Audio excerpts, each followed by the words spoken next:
Hello YouTube, Bane666 here. So let's start off with some misuse of statistics.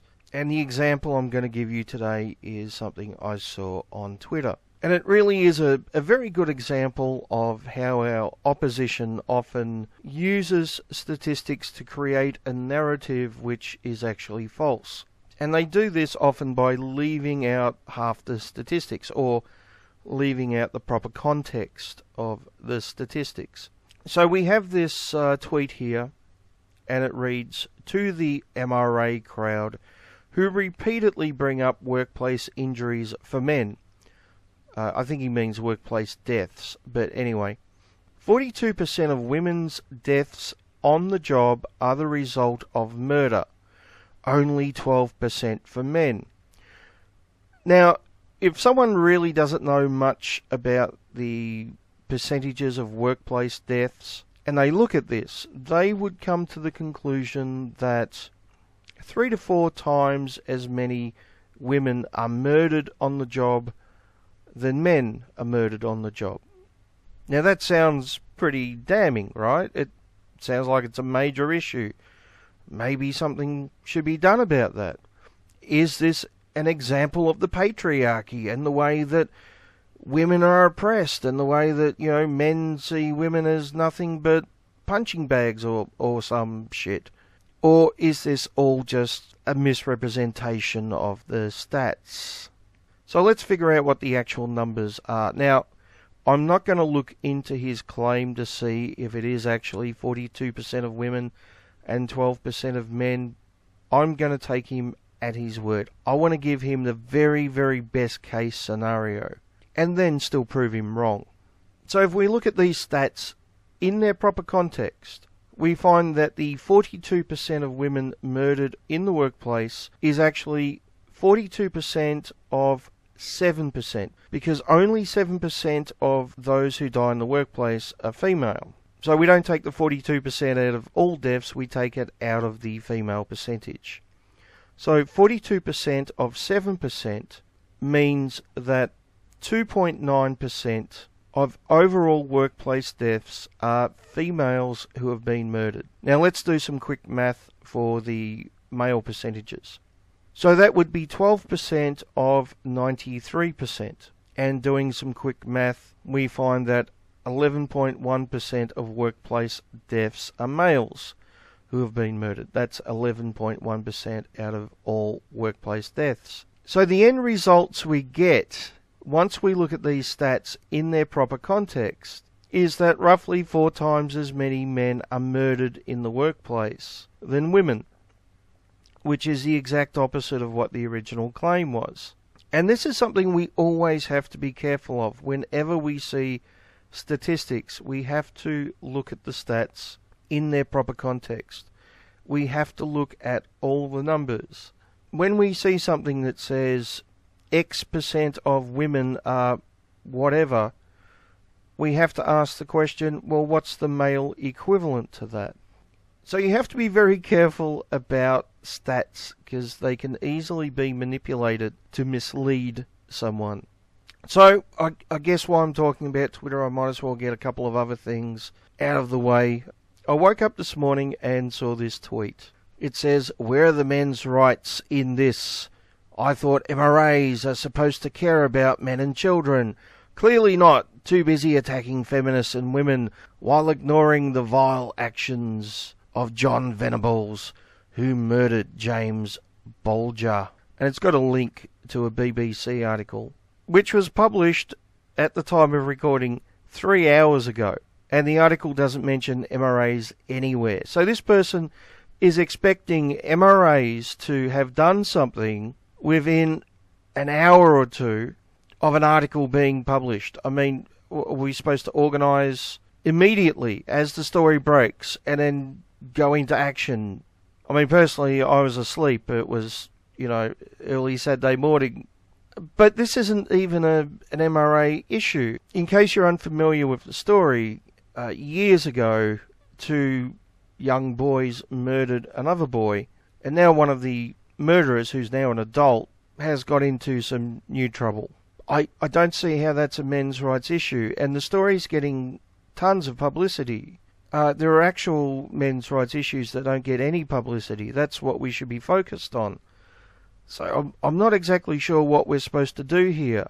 I mean, this is in the BBC, right? It's not like it's a little story no one's fucking heard of. So I'm not exactly sure what we're supposed to do to bring more attention to something that the BBC's publicising. It's strange. Well, actually, no, it's not strange. What it is a person using the murder of a child to try to score political points against the men's rights movement. And I'm sorry, anyone who uses a murder of a child to try to score political points against someone is a fucking scumbag. And I pointed this out to the person. No apologies, by the way. Surprise, surprise, they blocked me. So my tweet instantly got the attention of something called Fake Accounts Exposed, Ban Hate Speech and Trolls, which is an account which has since blocked me. Surprise, surprise. We'll see why in a minute. But they said they were going to report my tweet for harassment because I called someone scum for using a murder of a child as a political point-scoring exercise. For the record, I stand by my words. And I doubt this Fake Accounts Exposed is going to get my account suspended or whatever, because they got less than 100 followers, and Twitter tends not to do anything anyway. But, you know, look, if it does happen, if my account is down by the time this video's out, too bad. I really don't care. I stand by my words. Anyone who uses a murder of a child to score political points is fucking scum. That's simple. I'm not going to fucking apologise for that. And then this Fake Accounts Exposed made another tweet which says, "Everyone, may I introduce you to a privileged white man who thinks Muslims should be hated and threatening feminists and women are okay. Looks like another one to add to the list of accounts to report. Please report Bane666AU for harassment, sexism, Islamophobia and bigotry." So they've given some examples of this harassment, sexism, Islamophobia and bigotry. So I thought it would be fun to have a look at these. The first one is a message to Thomas Smith. You would have seen this message featured in a recent video I did about him. And I'm asking a question. It says, "I'm listening to your part 2 of the Red Pill, and around the 8-minute mark, you accuse MRAs of doing identity politics for advocating for white men. I'm just wondering if you could give examples of MRAs exclusively advocating for white men." So, which one is this? Is this harassment? Because Thomas answered my tweet, he didn't seem harassed. Is it sexism? Is this Islamophobia? Or is it bigotry? I'm not sure which one it is. It's a strange example to use. I'm politely asking a question about a claim that someone made. So the second example they give is where I criticise a TV show, Wisdom of the Crowd. I'll actually be going into this in a bit more detail later on in this video. But I point out that it's social justice propaganda, and they have a story about a men's rights activist stalking and threatening a feminist. Okay, is this Islamophobia? Is it threatening? Is it harassment? Is it sexism? What exactly is this one? I'm wondering. Once again, it's a strange example to use. It's almost like they're clasping at straws. And then they've got the example of the person using a murdered child to get political gain, and once again, I stand by that. Then there's a tweet of me saying, "So no examples then, okay." This is where I got into an argument with someone. It wasn't even a heated argument. I asked for examples, and I didn't get any, and I simply said, "So no examples then, okay." So which of the categories does that fall into, I wonder? Now, here's one that I guess might be Islamophobia. Let's have a look. I say, and they promote Sharia law? Really? Evidence, thanks. Now, this is replying to a claim that there is very little difference between men's rights and Sharia law, which we'll get to in a minute or two. And I simply asked for evidence for the claim. So I guess that is now Islamophobia or something. It's rather strange. It's a strange claim, but... Oh, and then there's a screenshot of me saying that I'm banesexual and Kool-Aid kin and I'm a foot soldier of the patriarchy, which I'm guessing they take all of that quite serious. And that's it. That's all the damning evidence to show that I promote harassment, sexism, Islamophobia and bigotry. That's interesting. Some pretty damning evidence right there. I'm kind of hoping this is a Poe fucking account. It's only got 56 people following it. But, you know, the world we live in, I suspect it's probably real. I mean, who really knows anymore? You know, it's reached that point where parody and real fucking feminists, it's really hard to tell the difference. So, I screen captured this and I retweeted saying, so wouldn't this fall under targeted harassment? Calls for false reporting and dogpiling. Just curious. Now, I'm not really concerned. I mean, the worst thing that's going to happen is my account's going to be suspended for a week or something. I don't really care. I'll just do other shit. But I couldn't help but point out that the very person who is called Fake Accounts Exposed Ban Hate Speech and Trolls is calling for false reporting and dogpiling. Yep. It's an interesting world we live in. And it was after I posted this tweet that surprisingly they blocked me, although I suspect they were going to block me anyway. But let's get back to that claim that there's not really a lot of difference between MRAs and Sharia law, because that's a fun claim. Let's have a look at that. So we have someone called Winifred, who I've come across before. She's a rather extremist feminist who likes to use Return of Kings as a citation for men's rights. In fact, 24 hours after this conversation, she's doing exactly the same thing yet again. Anyway, she tweeted, when the lines between men's rights and Sharia law become blurred, you know exactly what MRAs are after. Yes, that's right. MRAs support Sharia law, apparently. And the link is to Return of Kings. And I point out that Return of Kings is an anti-MRA website. Now, we get into the standard conversation here, which happens every time an MRA points this out to a feminist like Winifred. They basically say that, oh, well, they're all the same anyway, so it doesn't matter. And I point out that, you know, there's a big difference, and they point out that they don't care because they're all the same, and we go back and forth, and it gets nowhere. I actually have a new tactic that I want everyone watching this to try. Now, we start out the same way. We point out that it's actually an anti-MRA website. They come back saying that there's really no difference. And then you say something like this. Also, just curious why people like yourself always use the term MRA when talking about Return of Kings or Roosh V, when they identify as PUAs. I'm guessing it's just anti-MRA propaganda, right?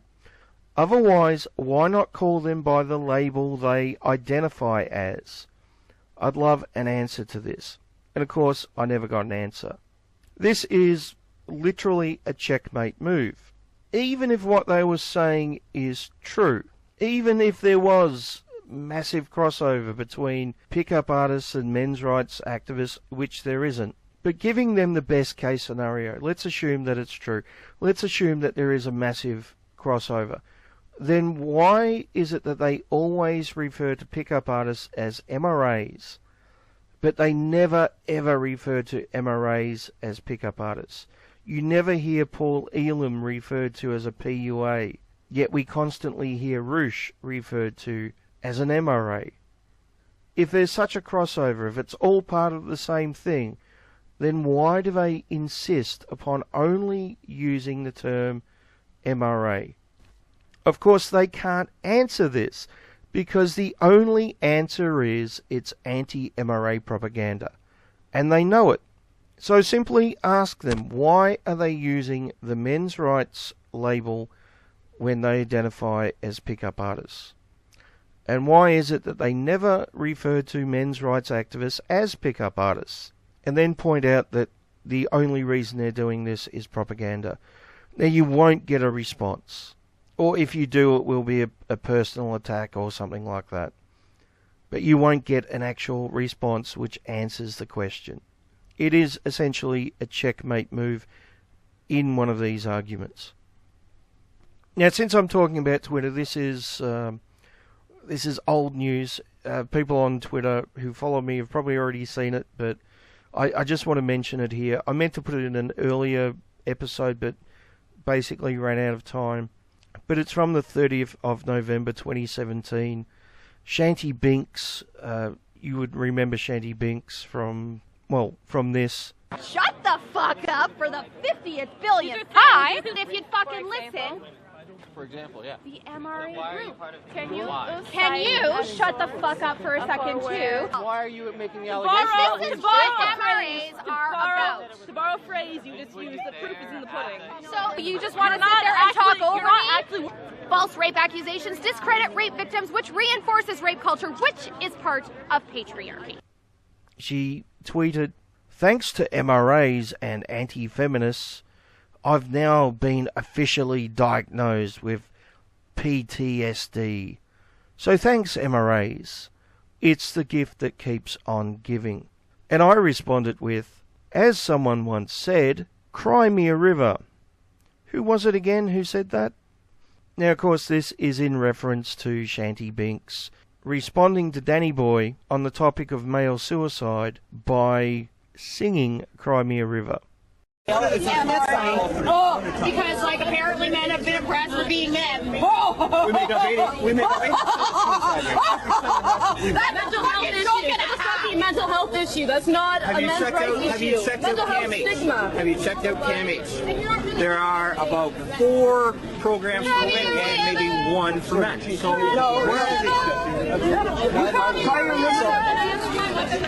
go down to the grave site.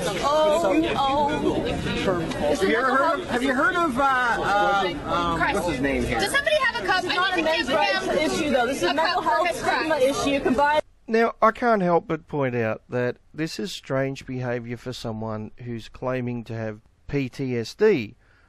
I think it would be strange if you have PTSD from MRAs and anti-feminists and then you go and rub it in their face. I mean, it doesn't take a great deal of intelligence to realise that you might get a reaction which might trigger your PTSD. I mean, to use a metaphor, imagine someone had a really bad experience with a large dog when they were a little kid, and now they're terrified of dogs, and every time they see a dog, they get PTSD. Perfectly understandable, right? But it would be a little bit hard to take that person serious if they then went to a dog pound and walked up and down amongst the cages, rattling the doors and provoking the dogs, so the dogs would get agitated and bark at them. That's not what someone who's terrified of dogs typically does, right? That's not the actions of someone who has PTSD from being traumatized by a dog as a child. So I do find it strange that Shanty claims to have PTSD because of MRAs and anti-feminists and then tags them in the very tweet, knowing that she'd get a reaction. It's almost like she's just trying to get attention and somehow trying to be relevant again. I don't know. Call me crazy. And of course, she lost her shit and started making insane arguments and eventually blocked me. I guess my comment was targeted harassment or something. But, Twitter is a wonderful place. It's the place where sometimes you ask for evidence and people give you Encyclopedia Dramatica links. Yep. That's why I really don't care if I get banned for a short time. Yep. I can live without it. Thanks. Function in a military setting is part of patriarchy. Is part of patriarchy. Part of patriarchy. I don't know if you're noticing a theme. Just a quick update before we move on. Yes, I know I've spent a lot of time talking about Twitter this episode. I promise I'm not going to do that on a regular basis. But anyway, just a quick update. So it's 24 hours since I recorded the audio that you've just listened to. And yesterday when I was doing the overlays for the video, for the section of video you've just watched, I took this screen capture. Once again from Fake Accounts Exposed. Be careful, everyone. This Bane666AU likes to target everyone who disagrees with him. Report it for hate speech, harassment, and sexism. Possibly racism. Possibly racism? You're not sure? You're willing to just throw that out there without any evidence? Okay. Please report his followers too for bullying. Now, I find this incredibly ironic considering she, and I do know who this is now, so it is a she. I find it ironic that she is accusing my followers of bullying, considering she was inciting her followers to mass flag my account. And the reason why she's accusing some of my followers for bullying is some of my followers suggested that maybe they should flag her account for bullying, because inciting mass flagging is against Twitter's rules. Now, to be honest, I don't want anyone to be flagged, unless it's child porn or something like that, of course. But I don't think it's a good thing to go around flagging people's accounts. Although in this particular case, I really wouldn't lose any sleep over it, as you're about to see. Like I said a minute ago, I know who is behind this account now. You see, yesterday when I responded to that original person, you know, the one who was using the murdered child as a political point-scoring exercise, the one I refer to as scum, and still stand by that, by the way. Well, I got a response from Fake Accounts Exposed immediately. Not 2 minutes later, not a minute and a half later, but basically within 30 seconds, I'd received a notification from Fake Accounts Exposed, and that made me a little bit suspicious that the response would be so incredibly quick. Unless, of course, Fake Accounts Exposed was watching my account, which I seriously doubted. So out of curiosity, I had a little bit of a closer look at the person who made the original claim that I responded to. And it seems that she's from New Zealand, just as the Fake Accounts Exposed is from New Zealand. I'm sure that's just a coincidence though, right? And this same person brags about blocking 200,000 accounts. A lot of them are misogynistic, hateful, neo-Nazi, or one-sided medicals/scientists. Yeah, I'm sure they are. And she also brags that she's got other accounts suspended before. I got 3 accounts, including one who blocked me, suspended. Cheers, guys. Time for booze. So what we have here is a 20-year-old, self-entitled little piece of shit who likes to go around and try to get accounts suspended simply because she disagrees with their politics. With 2 decades of life under her belt, she apparently knows everything and has appointed herself Sheriff of the Internet. I suspect she might have a lot to learn about life. And the really funny thing about this story is she shut down her ban hate speech page. I think she realised that she had violated Twitter's rules by inciting people to mass flag, and so she shut it down in an attempt to hide her crimes. I'm guessing she's done this quite a lot. Now, just let me say, please don't contact anyone you've seen in this segment. Especially don't contact them and be abusive. They will just use it as examples of them being harassed and oppressed, etc., etc. Leave them alone. Unless, of course, they say something to you, or, you know, if they use the MRA hashtag and they're spreading lies or something like that, feel free to respond politely. Now, I know I didn't with this particular one. I did lose my cool because she was using a death of a child to score political points, and that to me is crossing the fucking line. And yes, once again, I stand by what I said. Anyone who does that is scum. But try not to give them ammunition. Leave them alone unless they cause you hassle. They're just not fucking worth it. And basically, any argument you use against someone like this will fall on deaf ears. She will not listen, she will not consider, she is not open-minded, she is both self-entitled and incredibly ignorant, which is a very, very dangerous combination. There's no getting through to someone like that, at least at this point.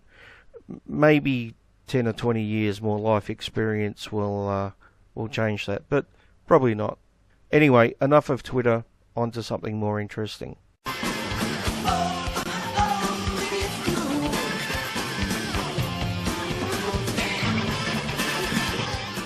So, as I said, I think it was 3 or 4 episodes ago, I have a large backlog of things to get through, and one of those things to get through is a video from Tom Avella. You may remember him from Questions for Anti-SJWs. Rather than telling people you disagree with to drink bleach, wouldn't it be more productive for you to have an actual conversation about the issues you feel matter? Or is it just easier to do the bleach thing? March last year, he put up a video called Buzzwords from the Right, Episode 9, The ABCs of the Manosphere, Part 1. Because, you know, the Manosphere is all right-wing, right? Off to a good start, Tom. Now, I'd saved this video with the intention of doing a reply to, not the whole thing, but 1 or 2 parts. And then last week, I saw another video by Tom. It was a YouTube recommendation, and it reminded me of the ABCs of the Manosphere video and how I'd never got around to doing a reply. So I want to show you the more recent video first. Or, that is the more recent video of Tom's that I watched, in which he replies to the Questions for SJWs video, and he makes a number of points, and I want to go through these points, and then I want to compare these points to Tom's ABCs of the Manosphere video, and I want to see if Tom lives up to his own standards. One of the fundamental issues I take with a lot of YouTubers who are against feminism is that they treat feminism as a monolith. This is a concept that a few people have mentioned before, but I think it becomes very apparent throughout this Questions video. Feminism, much like any other large social or political movement, contains a wide variety of differing schools of thought. Feminists can be liberal, social democratic, atheist, socialist, religious, Marxist, anarchist, individualist, radical, or even conservative? Yeah, conservative. And feminists belonging to these different groups will all approach their feminism differently. Yet, in the questions these guys have for feminists, they conflate various feminisms with one another. For instance, in Mr. Epsion's only contribution to this video, he asks, "Why do you think every cis white male is born racist?" This is probably referring to Milo Stewart's video from a few months ago, where he does indeed make the claim that all white people are racist. This strikes me as a more radical version of the more popular feminist idea that white people are more likely to be racially biased, whether implicitly or explicitly. This concept sounds much more valid to me and a lot of more mainstream feminists than just saying point blank that all white people are racist. However, Mr. Epsion seems not to notice this and tars all SJWs with the same brush.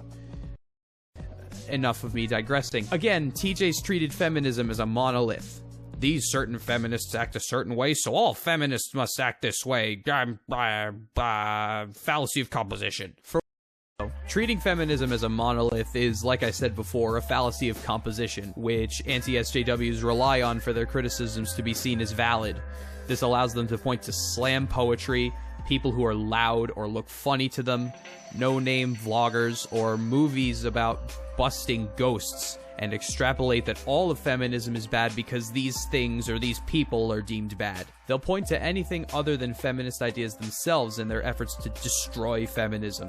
Okay, so the very first thing we can add to our list is the fallacy of composition, and that is where someone assumes that a member of a group is representative of the entire group. And Tom basically tells us that we shouldn't judge all feminists based on some feminists, because there is a wide variety of different feminists who believe in different things, and you can't judge all of them based on the opinions or the actions of some of them, which is exactly why Tom is implying that the Manosphere is right-wing. Right, Tom? That's not a contradiction at all, is it?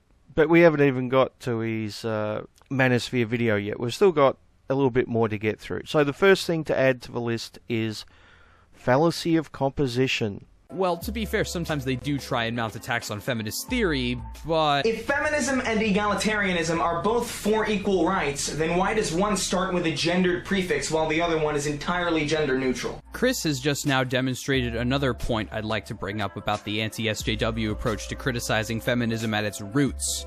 It is inescapably reductionist. Okay, so the second thing we can add to our list is reductionist. So Tom is suggesting that we shouldn't take complex ideas and reduce them down to simple or crude elements when we present them. So, I wonder if Tom's going to do that to MRAs. That's a mystery, isn't it? Next. As I've said before, it's pretty easy to disagree with somebody when you deliberately try to not understand their ideas.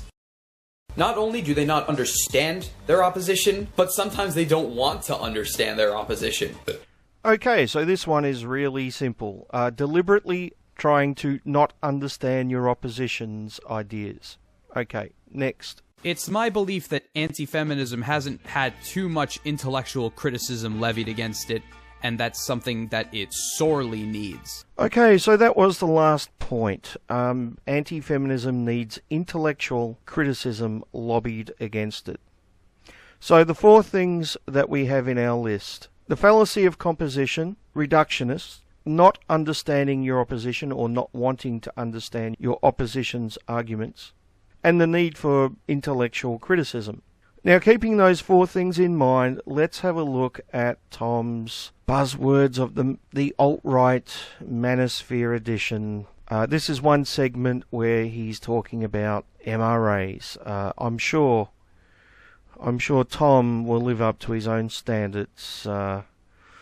What could go wrong here, really? M is for misandry. Misandry? Misandry? I'm gonna say misandry. Misandry is hatred of, contempt for, or prejudice against men. Basically, it's the male version of misogyny. MGTOWs and MRAs might be at odds with one another on a few select issues, but their worldview comes together on this issue. They view all of society as being inherently misandrist, especially those evil feminists who are taking control of everything, but are also in need of a safe space because they can't handle the real world. Manospherians are more or less reverse feminists, at least on paper. In practice, they don't really do much in the way of activism, but MRA theory at least slightly resembles the basics of feminist theory. Let me explain. Many feminists posit that misogyny is deeply ingrained in the patriarchal society we live in. On the other hand, men's groups feel that feminists desire a multi-culty matriarchy, and that society is misandrist and otherwise biased in favor of women, and that men have no rights anymore. You thought...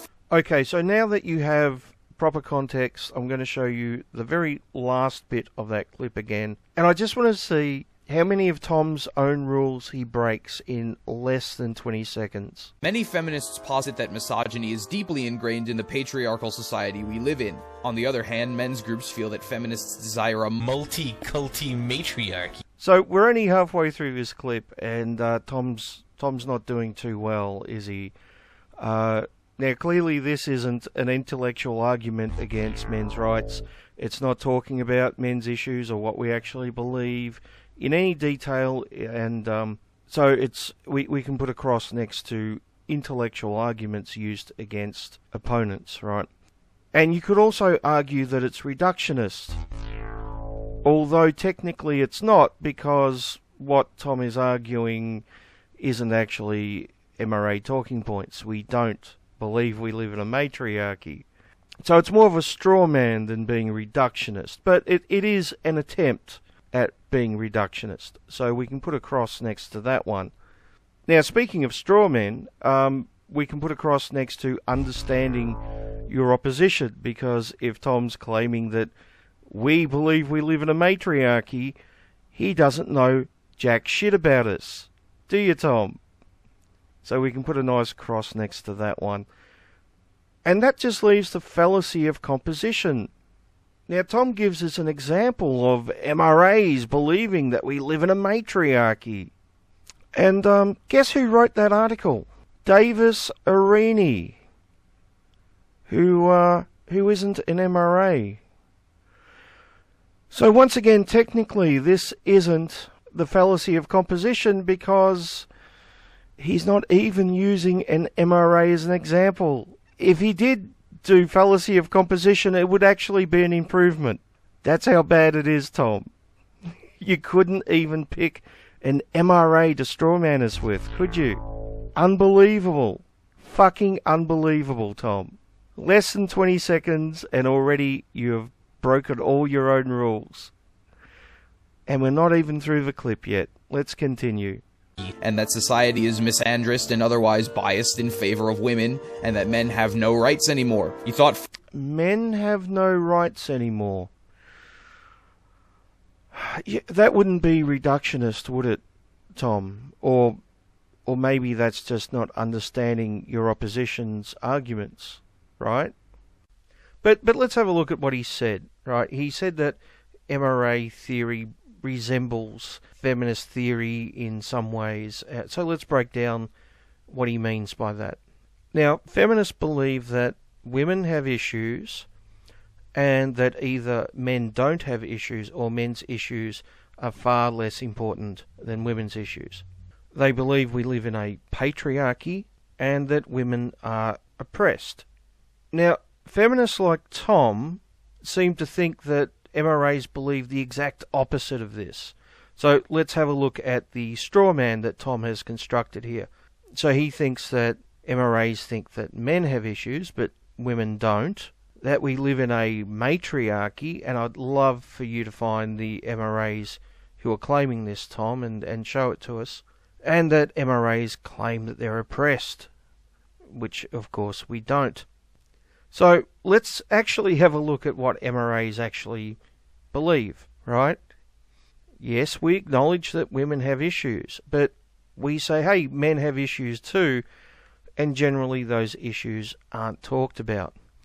We don't believe that the West is a patriarchy, nor do we believe it's a matriarchy, and we don't believe that people in the West, men or women, are oppressed. So that's a very different thing than what feminists like you claim we believe, Tom. Funny that, isn't it? And what Tom has demonstrated here is what I like to call the mirror effect. It's where your typical feminist will take their own views and then project a reverse of those opinions onto their opposition, regardless of what reality actually is. So that's why we get so many articles claiming that MRAs go around claiming that we're oppressed and part of a matriarchy when we don't fucking do those things. It's because feminists aren't actually listening to what we say, they're just projecting the opposite of their own opinions onto us. They see us as a mirror image, even though our actual views and opinions are not a mirror image of feminism. But they can only see the world through this oppressor-oppressed lens. There has to be an oppressive class and an oppressed class. And if you say that you don't believe men are oppressing women, then it has to be the opposite in their mind. It has to be women oppressing men. Because that's the only fucking way they can see the world. That's why it amuses me when people like Tom say that we don't understand feminist arguments. When all we get from people like Tom and the feminist media constantly is the mirror effect. is projection, is a total disregard of what we actually believe and what we're trying to say. But anyway, Tom has a few more points to make, and then we'll go on to the next segment. Feminists cry misogyny at the drop of a hat. You should see some of these guys. Misandry is a lot like reverse racism. Sure, there are people who hate white people or have contempt and prejudice towards them, but given the fact that white people are a dominant group in society, systemic racism against white people, and I said systemic racism, is an impossibility. So-called systemic misandry is similarly a complete farce. Of course, Tom has to redefine the definition of discrimination in such a way as to only make it count when certain groups are affected by it, which of course is bullshit. But he also ignores things like the gender sentencing gap. Now, I'm sure Tom would argue that the racial sentencing gap is an example of systemic racism, but somehow the gender sentencing gap isn't. Systemic sexism. For reasons which I'm not fit to explain and also don't quite have the time to explain in this video format. So, that was the first half of the Manosphere alphabet. It can't get much worse, can it? Can it?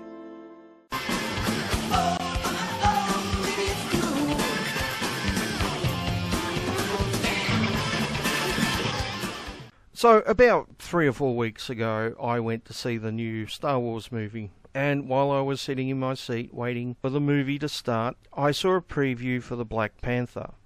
And 2 thoughts crossed my mind. The first one was, this actually looks like it might be a pretty good movie. The second thought was, I bet when this comes out there are numerous articles claiming that MRAs are trying to boycott it because it's got a black cast. Yeah. So I'm making that prediction now. You've heard it here first. When the Black Panther comes out, there will be at least one article falsely claiming that MRAs are boycotting it because we don't like black people or some other fucking bullshit, which is, purely made up. Now, what foolishly didn't cross my mind at that point was that there would be similar articles about The Last Jedi. I should have seen it coming, but hey, I was excited about seeing the movie. And it foolishly didn't occur to me that there would be claims that MRAs are somehow offended by The Last Jedi. Now, I say foolishly because there's a long fucking history of the media falsely claiming that MRAs are pissed off at certain movies or annoyed at certain movies. Now, I've covered these fairly extensively in the past, but let's just do a really quick recap. So 2 years ago when The Force Awakens came out, we had headlines like this one. Star Wars, The Force Awakens has shocked racist trolls.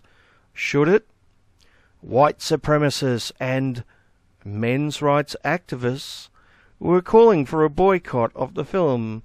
But as the ultimate blockbuster, it's unlikely it will prove all that radical. So the claim that MRAs are trying to boycott the movie is a fairly serious one. We'll see more of that in a second. But it's got a citation. It says here, there are various ways to hate Star Wars when it comes to racial and gender diversity. The first way, also known as the stupid way, has been taken up by a bunch of men's rights activists and open white supremacists. And it's got a link to a citation. So let's have a quick look at that. It's an article, once again in The Guardian, called Twitter Trolls Urge Boycott of Star Wars Over Black Character. And nowhere in the article does it mention men's rights or MRAs, or anywhere does it show any evidence that it's men's rights doing this. Not a single time does it mention this. So the author of Star Wars The Force Awakens has shocked racist trolls, should it, has reinterpreted the original article in such a way as to turn random people on Twitter who have no affiliation to the men's rights movement into representatives of the men's rights movement. Yes, hashtag fake news. Now, this wasn't the only men's rights controversy over The Force Awakens. We have articles like this one, and unfortunately there were a lot of them. Star Wars. Men's rights activists claim boycott cost The Force Awakens $4.2 million. MRA website Return of the Kings also attempted to put movie fans off Mad Max Fury Road. Now, not only is Return of Kings not an MRA website, but they didn't even get the website's name right. It's not Return of the Kings, it's Return of Kings. Now, I know that might seem like a nitpick, but come on. At least get the fucking website right, for fuck's sake. But it wasn't just Star Wars which caused this controversy. As it points out here, there were numerous articles claiming that MRAs were boycotting Fury Road based on one article on Return of Kings. Not Return of the Kings, but Return of Kings. And then there was controversy over Ghostbusters. Not because it was a terrible movie that wasn't funny, and if you want to see a really good breakdown of why the movie was shit, I'll link to a video by Red Letter Media down below. If you haven't seen that video, you really should. It goes through the original Ghostbusters as well as the new one, and talks about why it just didn't work. And none of it had anything to do with female cast members. It was all to do with the fact that it just wasn't funny. But this is an amazing headline here. It's got misogynistic MRA Bob Chipman cries male tears over all-female Ghostbusters. So apparently Movie Bob is now an MRA because he didn't like the female Ghostbusters. Apparently that's the only criteria that you need to be an MRA now. If you don't like the female Ghostbuster movie, you're automatically an MRA. You don't even have to advocate for men's rights. Strange, that, isn't it? So, just out of curiosity, what is Movie Bob's opinion of the men's rights movement? Let's have a quick look. So here's a tweet by Movie Bob, and he says, the men's rights / alpha movement, good start Bob, is premised on the idea that the most obsolete people / views in modernity should somehow be aspirational. Well, this is clearly a very, very well-informed MRA right here. Yes. Sorry, I got that wrong. He's not an MRA, he's an MRA / alpha movement member, clearly, right? Because he's just so well informed. And then, of course, there was the controversy over the Wonder Woman movie last year, which, for the record, I thought was a good movie. And the controversy wasn't over the movie itself, but the fact that a theatre wanted to have a female-only screening. And some people on Facebook got a little bit pissed at this and left some comments. And apparently all these people were automatically MRAs. Now, to be fair, if the sexes were reversed, if it was an all-male screening, you can bet there would be a massive amount of outrage on the internet from the social justice community, and it would be proof of the patriarchy oppressing women everywhere. And there'd probably be, things about weak men being afraid of being around women or some shit. You know the type of thing we get all the time. So it doesn't surprise me that there were some people on Facebook who were pissed at this. That doesn't make them MRAs, though. To be honest, I really couldn't give a shit. I've got more serious things to be concerned about. But let's have a look at a segment from a news video that came out around the time of this controversy. They actually show us some of the comments, and I want to have a quick look at them. Alamo Drafthouse announced they'll show a women-only screening of the superhero remake, and it got quite the reaction. Is ridiculous. Why? I mean, Does it matter? It's a movie? Like, I don't understand. What would be the point? I don't have a problem with it. I think it's great. I think if it was men's only, I don't think the women would have a problem with it, so maybe they would. The theater posted it on Facebook, and the idea of the ladies' night also got mixed reaction. Brandon said, "I feel this is offensive and oppressive, and being an educated white male, I know what I'm talking about." Yeah, I'm going to call Poe on Brandon here. I mean, what person goes around saying that I'm an educated white man and I feel oppressed? Yep. Next. Lewis added, "Nothing says equality in 2017 like a females-only screening. I wonder how you react if someone were to suggest a male-only screening of a film." Yep, okay, I pay this one. It seems like a legit comment, and it's making a legit point. Next. And Carrie added, "Won't someone please think of the men who are consistently and terribly underrepresented in the superhero genre and fandom?" And Carrie's comment is clearly sarcasm. So apparently out of hundreds of comments, these are the three they found. One legitimate one Poe, and one which is clearly sarcasm. Which begs the question, how many of these hundreds of comments were actually serious, and how many were making fun of the ones that were serious? Or did this news program just happen to pick two fake ones and a real one for some reason?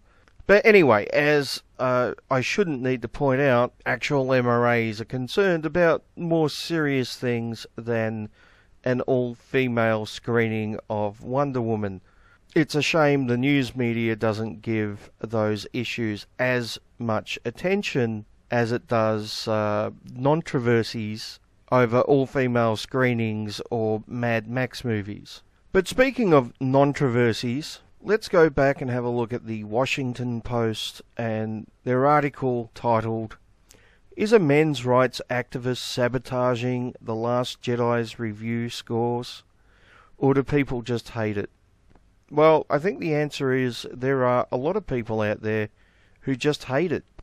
I'll give my review after my end credits and talk about some of the problems in the movie. I've only seen it once, and to be honest, I enjoyed it, but it does have some major faults. And no, I'm not talking about a female cast member or a black cast member. I'm talking about the way it was made, and like I said, I'll talk about that later. But let's have a quick look at this article. I'm not going to go through the entire thing because this video is already running long.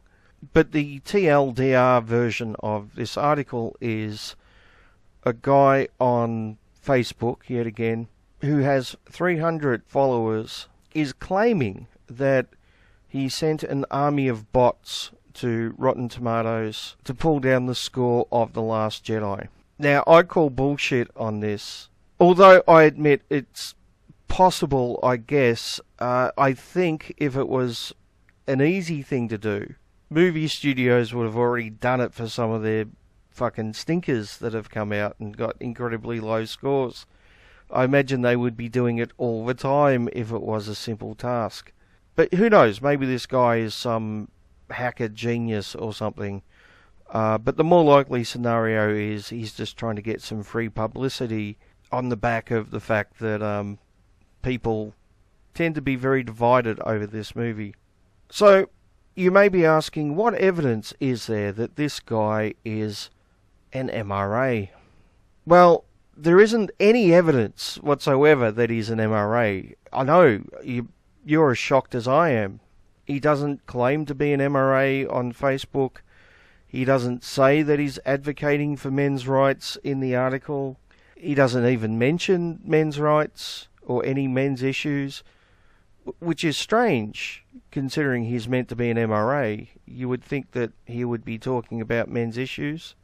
Now, this is as close as it gets to that. He says, "I'm sick and tired of men being portrayed as idiots." Yeah, and that's a fair point. He then goes on to say, though, "There was a time we ruled society, and I want to see that again." Yeah. So not an MRA then, right? That's not something we go around saying. He also said, "Male leads who aren't gay or coloured or both will always be better than female leads." They should just stay in the kitchen instead of playing with lightsabers. Okay, I'm calling Poe. I think this guy is just a Poe who's riding the wave of controversy, and it's pretty fucking clear that he has no connection to the men's rights movement whatsoever. So it seems it doesn't matter what actual MRAs do or say. Whenever there is a movie coming out which is popular and it has a female lead or a black lead, apparently this is the shit we're going to get from now on. And some of it is the fault of Return of Kings. Return of the Kings. I have to get the name right. But most of it is just the media looking for any excuse to make fun of MRAs. And when they do articles like this, they can attack us in a couple of different ways. First of all, they can paint us as being misogynistic and racist, which is one of their main tactics, because they like to go for the character assassination instead of actually dealing with arguments. Dealing with arguments is hard, right? Calling your opponent a Nazi is easy. And of course the other reason that they do it is to try to portray us as only talking about superficial things which aren't important, instead of actual men's issues. If they can portray us as talking about unimportant shit like an all-female screening of Wonder Woman, then they can ignore the serious shit we're talking about, like the male suicide rates. And it's easier to just dismiss us that way. Now there is one more thing I want to discuss before I finish this video. And I mentioned much earlier that I was going to talk about this. And that's a TV show called Wisdom of the Crowd. Next week is the 1-year anniversary of my daughter's death. And that is why I have created crowdsourced crime solving. A genius posts the crime. You're playing by rules that are obsolete. A detective follows the clues. There's a reason why cops solve crimes.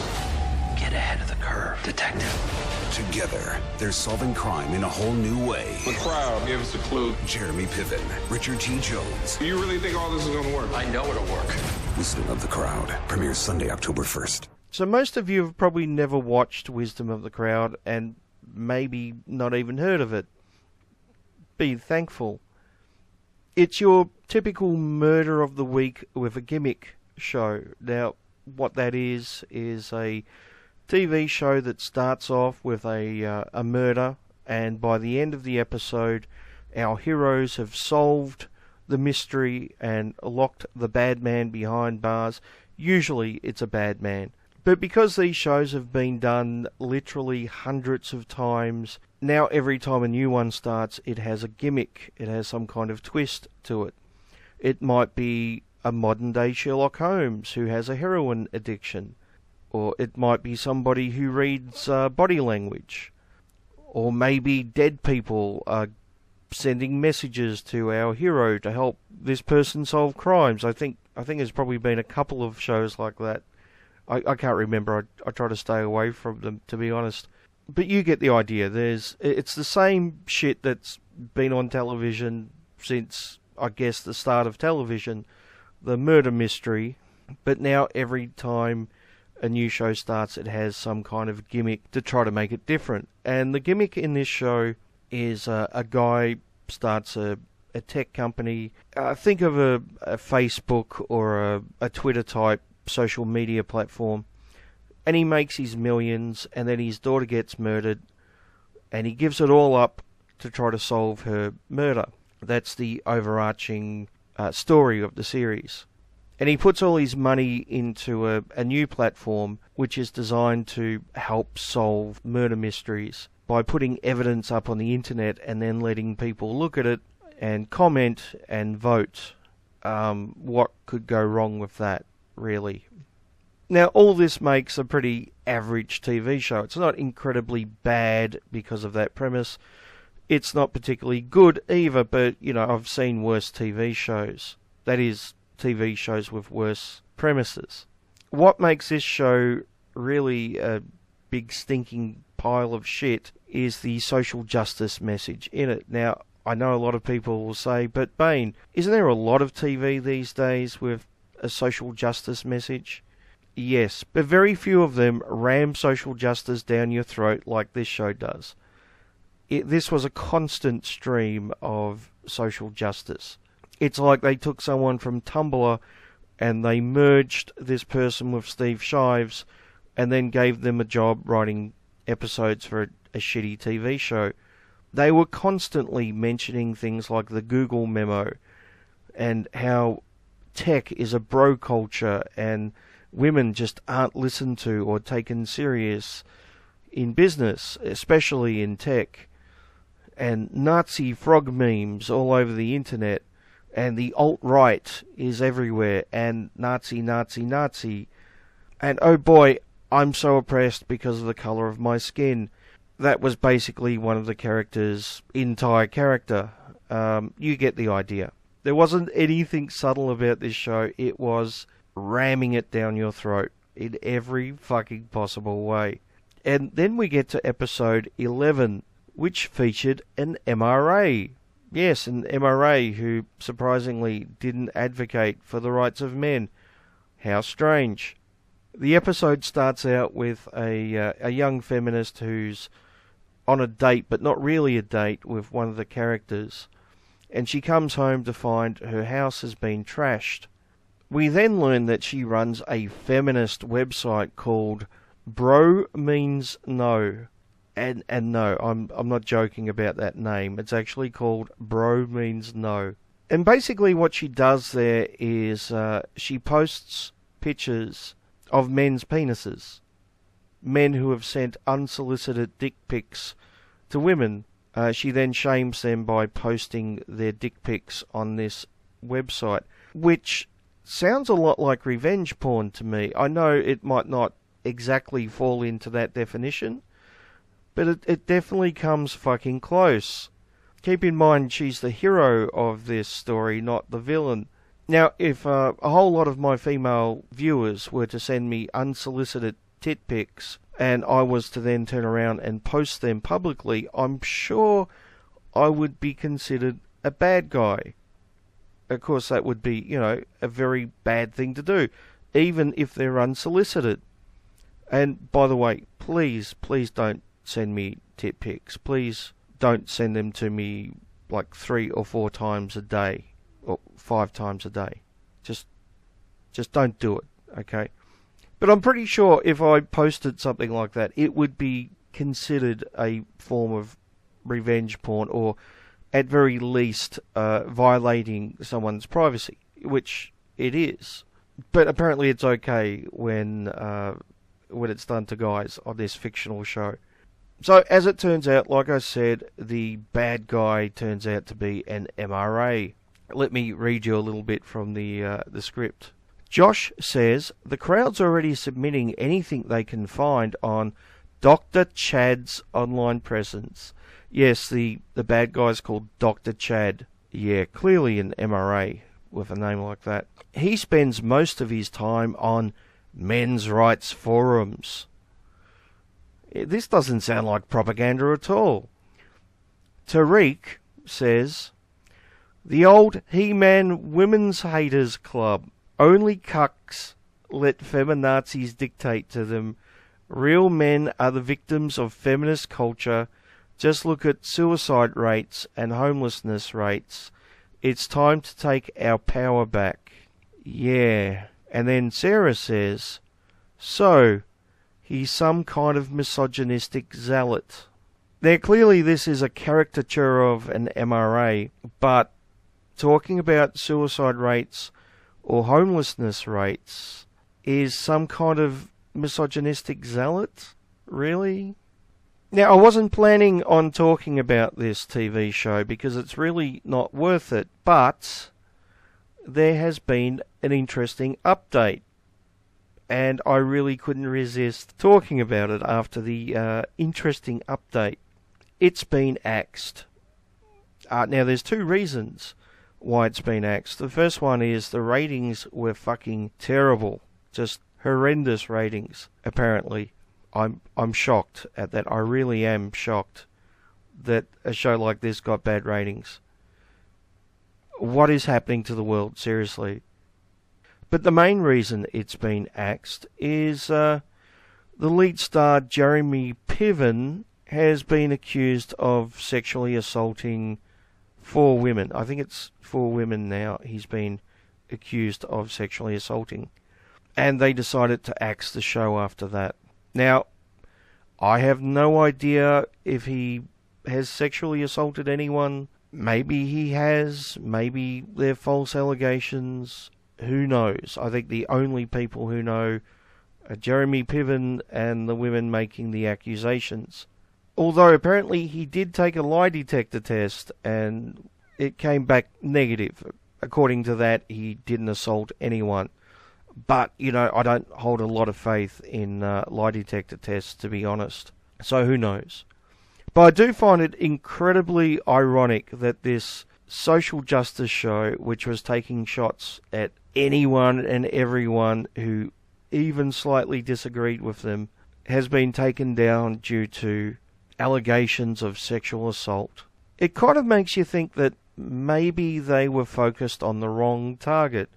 I mean, with the number of male feminists who have been accused of sexually assaulting women in the last couple of months alone, yeah, maybe they should have been taking a look at their own backyards instead of focusing on MRAs and Nazi frog memes.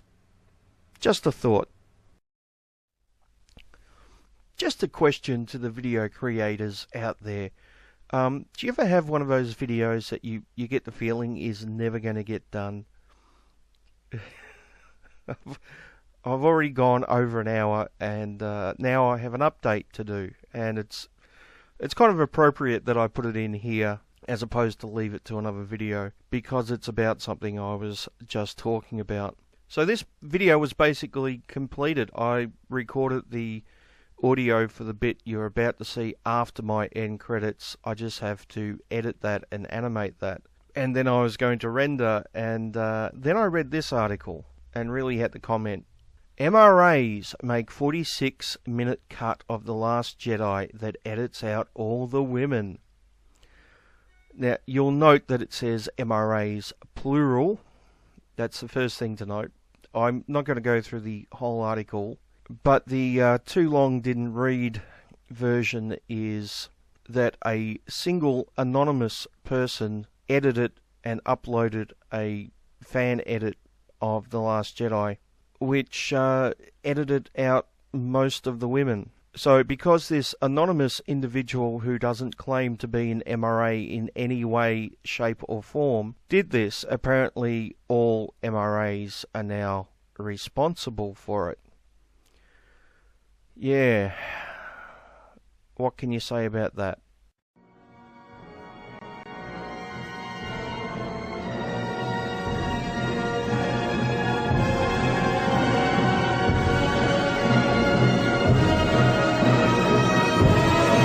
So, just before I get to the review of The Last Jedi, I have to give you another update on our 20-year-old New Zealand feminist friend who likes to go around flagging accounts on Twitter.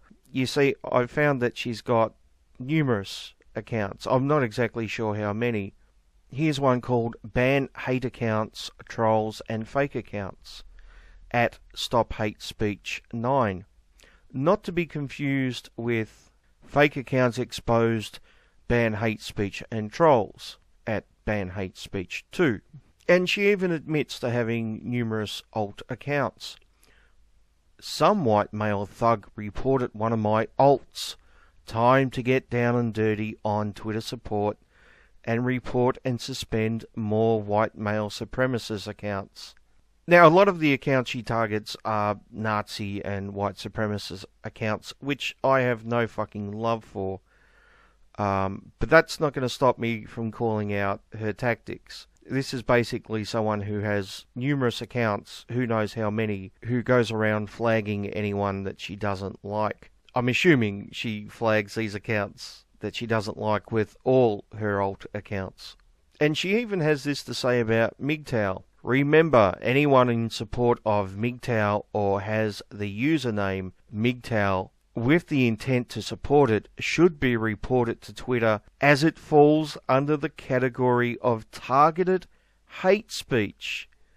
So just being a mgtow or having mgtow in your name now makes you someone who has participated in targeted hate speech. Yeah, that seems reasonable. She goes on to say, and Twitter support should classify the mgtow symbol as a hateful one. All sounds perfectly reasonable.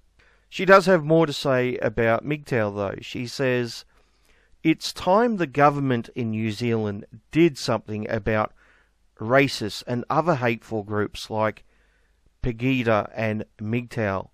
We need to wake up and act now. Now, I don't know what Pegida is, but what exactly does she want the New Zealand government to do about mgtow? Maybe force them to marry women? I'm not sure. And here's an example of her criticising someone on the right for supporting LGBTQ+.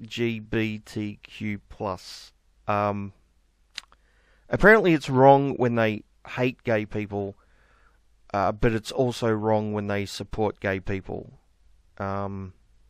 which is a little bit confusing, I guess, for those on the right. So, I don't know, does having multiple accounts which you use to go around and flag people you disagree with, does that violate Twitter's terms of service? I'm pretty sure it would. Yeah. I'm pretty sure that would be against the rules. But anyway, enough of her. Let's go on to the Last Jedi review. Needless to say, spoilers coming up if you haven't seen it. Now, I've only seen it once, and I have to say, I walked out the theatre having enjoyed it, but there were a couple of major issues which really impacted the amount of enjoyment I got from it. The first one is the Canto Bight scene. The whole thing slowed the movie down. When it was meant to be building up tension, the resistance were on the run, and I'm bound to call them the rebels during this at some point, so if I do, just ignore that. The resistance were on the run, their ships were being destroyed one by one, the audience should have been on the edge of their seats, but for some reason that's intercut with scenes of humour and comedy, which just destroys all the tension. If you're trying to build up tension in your audience, you don't intercut it with slapstick. It really made no sense, and it just seemed to be there to give Finn something to do. And what they should have done is just extended the part of the story where he snuck onto the supremacy. Instead of going to Canto Bight, etc., you just have Finn and Rose sneak onto the supremacy, and you have more time with them running around, you know, trying to switch off the fucking thing they needed to switch off. That way you keep the tension, and you give Finn something to do. And you could have given Phasma more airtime. That's another criticism a lot of people have made, is that Phasma didn't get enough airtime. Fine, if Finn's spending more time on the supremacy, then she would get more airtime. Problem solved. And you could have a scene where Finn gets captured, but Rose is still on the loose, and she's got the dilemma of trying to save Finn or staying on the mission, and that creates more tension. It adds more depth to the character because she has to decide whether she's going to, you know, save this guy who she's falling in love with, or complete the mission and save the rebels. It, in my opinion, would have made it a lot more interesting than a Casino Planet, which really served no purpose.